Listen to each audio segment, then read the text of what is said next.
اللہ کی رضا پہ راضی ہیں، اللہ کا حکم جو بھی مشکل آتی ہے اللہ کریم کی رضا کے سامنے ہم اپنے سر کو تسلیم کر دیتے ہیں۔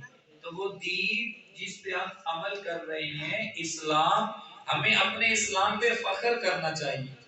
یہ دین بہت اعلیٰ دین ہے، اللہ کریم کا پسندیدہ دین ہے، ہم عمل تو کریں، دین پہ چلیں تو صحیح۔ ہمارا بچہ دین پڑھتا ہے، شاہ صاحب بھی جانتے ہیں، یہ مثالیں آپ کو اس لیے سمجھا رہا ہوں، دین بہت اعلیٰ چیز ہے۔ ابھی وہ ادھر نماز پڑھاتا ہے میرج لان میں، ایک چل فاٹک پہ نماز پڑھا کے وہ گرینڈ سیزن ادھر مسجد میں رہائش کے لیے جاتا ہے۔ اب 20,000 کا موبائل اس نے مجھ سے لیا ہوا ہے، تو موبائل جیب میں تھا، پیسے بھی تھے، آگے اس کو ڈاکو نے روک لیا، کہتا ہے ایک نے میرے ادھر گن رکھ دی، دوسرے نے ادھر، اور تیسرا سامنے کھڑا تھا کہ کہیں بھاگ نہ جائے۔ تو مجھے کہنے لگے مولوی صاحب نکالو جو کچھ ہے، موبائل تھا، پرس نکالا، اس میں 400 روپیہ تھا، کہنے لگا نہیں مولوی صاحب بڑے نوٹ کر دو۔ میں نے کہا میرے پاس نہیں ہے۔ کدھر سے آ رہے ہو؟ نماز پڑھا کے آ رہا ہوں۔ اچھا مولوی صاحب ہو؟ مولوی صاحب یہ اپنا موبائل بھی پکڑو، یہ اپنے پیسے بھی پکڑو، ہمیں اللہ کی رضا کے لیے۔ یعنی کہتا مجھ سے انہوں نے معافی مانگی، وہ 400 روپیہ دوسرے دن مدرسے آیا۔ میں نے کہا دیکھو نا تجھے دین کی کتنی اللہ کریم نے برکت عطا فرمائی۔ اب یہ جو دین کے طالب علم ہے نا، کوئی چیز ان کو لا کر کھلا دے، اللہ کریم تجھے اور برکتیں عطا فرمائے۔ اسی طرح وہ بابا جی مثال سنایا کرتے تھے نا کہ ہمارا کراچی کا وہ ایک چاہنے والا ماننے والا، ڈاکو نے اس کو لوٹ لیا، جو بھی پیسہ تھا لے کر چلے گئے۔ گھر جا کر جب انہوں نے موبائل آن کیا تو بابا جی کی تصویر نظر آئی، تو وہ ڈاکو تھے، سارا کچھ سامان لے کر صبح کی نماز کے بعد وہ آئے اور شاہ صاحب کو واپس کر دیا، اور کیا کہنے لگے کہ لگتا ہے آپ اس بابا جی سے پیار کرتے ہو جو بابا جی حضور کی ناموز پہ پہرا دیتے ہیں۔ یعنی ہم نے ان کے بڑے بیان سنے ہیں۔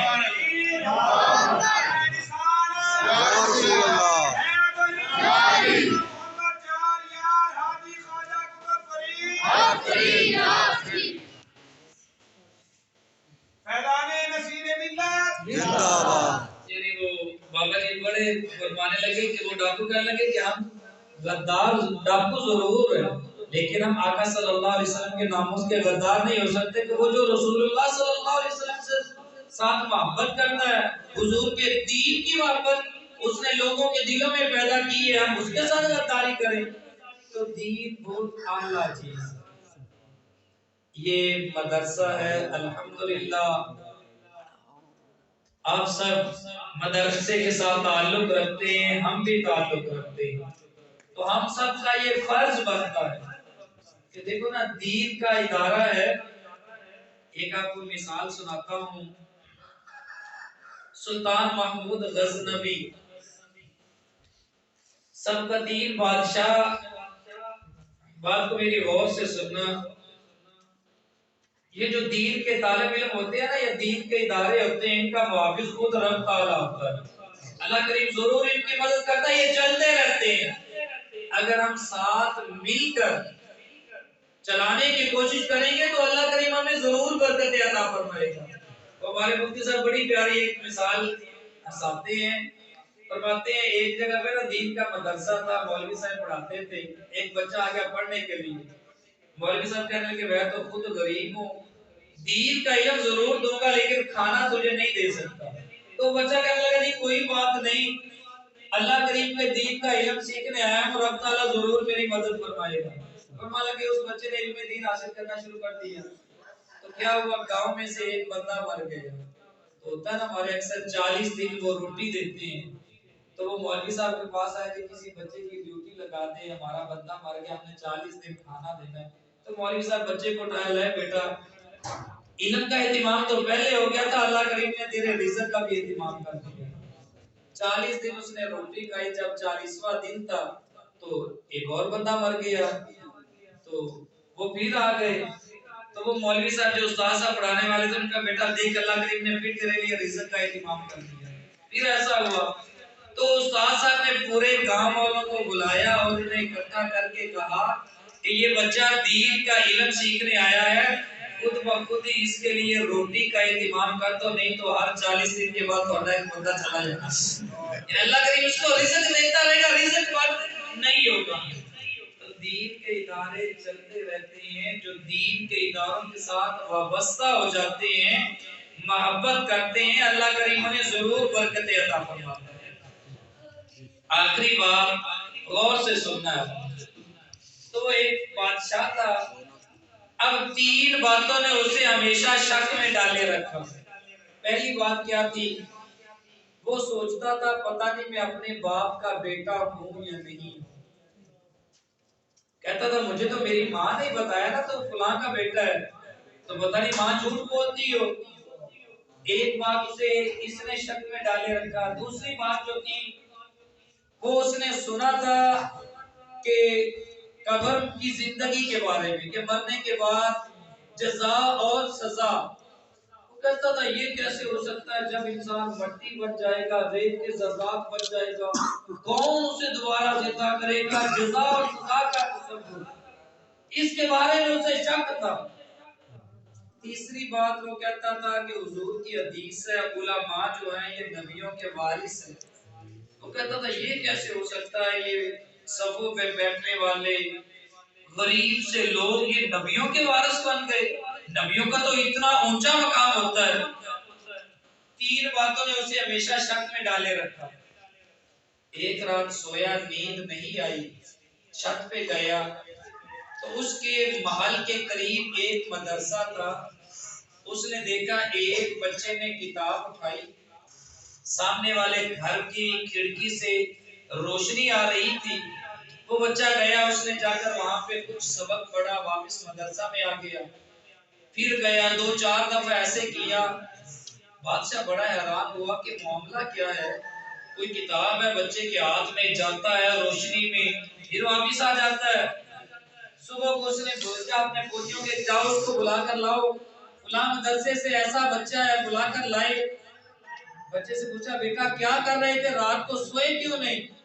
تو بچہ کہتا جی میرے استاد صاحب نے مجھے اللہ کے دین کا علم سیکھنے کا سبق دیا تھا، ہمارے مدرسے میں روشنی کا انتظام نہیں ہے، تیل نہیں تھا، لائٹ نہیں تھی، تو مجھے سبق یاد کرنا تھا، میں جاتا تھا روشنی میں سبق کی ایک لائن پڑھ کر آ جاتا، واپس اندھیرے میں بیٹھ کر یاد کرتا، جب مجھے وہ یاد ہو جاتی میں دوبارہ چلا جاتا تھا۔ پوچھا اچھا بیٹا روشنی کا اہتمام نہیں ہے؟ نہیں ہے۔ کیا کرتے ہو؟ قرآن پڑھتے ہیں، دین کا علم حاصل کرتے ہیں۔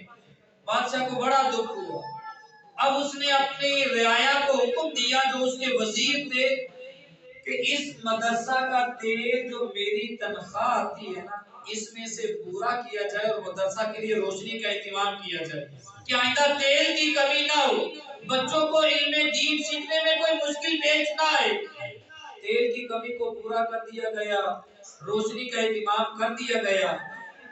بادشاہ نے اپنی جیب خرچ سے کیا، اللہ کریم نے برکتیں کیا عطا فرمائی۔ رات کو سویا، خواب میں آقا صلی اللہ علیہ وسلم کی زیارت نصیب ہوئی۔ سبحان اللہ۔ آقا صلی اللہ علیہ وسلم نے اس کے جو تینوں شک تھے، پوری زندگی جن شکوں میں مبتلا رہا، سرکار نے ایک ہی جملے میں اس کے تینوں شکوں کو دور فرما دیا۔ آقا صلی اللہ علیہ وسلم نے ارشاد فرمایا او سب قتیم کے بیٹے، تو نے میرے دین کے وارث کی خدمت کی ہے، اللہ کریم تجھے اس کا بہترین قیامت والے دن بدلہ جنت کی صورت میں عطا فرمائے گا۔ تین شک تھے میرے، میں نے طالب علموں کے لیے روشنی کا اہتمام کیا، میں نے ان کی مدد کی، تینوں شک مجھے سرکار کی زیارت بھی نصیب ہوئی اور آقا صلی اللہ علیہ وسلم کے ایک ہی جملے سے میرے تینوں شک ہی دور ہو گئے۔ وہ سب قتیم کے بیٹے، بتا دیا کہ تو سب قتیم کا ہی اپنے باپ کا ہی ہے، میرے دین کے وارث، یعنی علماء جو ہے یہ میرے دین کے وارث ہے، تو نے ان کی خدمت کی، اللہ تجھے اس کا بہترین بدل عطا فرمائے گا، یعنی سزا اور جزا کا تصور تھا۔ تو یہ الحمدللہ مدرسہ ہے، ہم سب مل کر شاہ صاحب کے صاحبزادگان ہیں، استاد صاحب کے، اللہ کریم ان کو برکت عطا فرمائے، اپنے والد صاحب کا مشن لے کر آگے بڑھنے کی توفیق عطا فرمائے۔ انشاءاللہ یہ آگے بڑھیں گے، اللہ کریم کی مدد ضرور آئے گی۔ آگے چلنا ہمارا کام ہوتا ہے، اللہ کریم کی مدد بعد میں آتی ہے۔ یہ نہیں کہ ہم بیٹھے رہیں کہ پہلے اللہ کریم کی مدد ہے، نہیں، غزوہ بدر کی مثال ہمارے سامنے موجود ہے. صحابہ تعداد میں بھی تھوڑے تھے، ساز و سامان بھی پاس نہیں تھا، لیکن جب نکلے ہیں آگے بڑھے ہیں تو اللہ کریم نے ضرور مدد کی ہے. تو دین کا کام کبھی رکتا نہیں، انشاءاللہ یہ مدرسہ چلتا رہے گا. اگر ہم مل کر اس کے ساتھ تعاون کرتے رہیں گے تو اللہ کریم ہمیں برکت عطا فرماتا رہے گا. اللہ کریم ہم سب کو دین و دنیا کی بھلائیاں عطا فرمائے.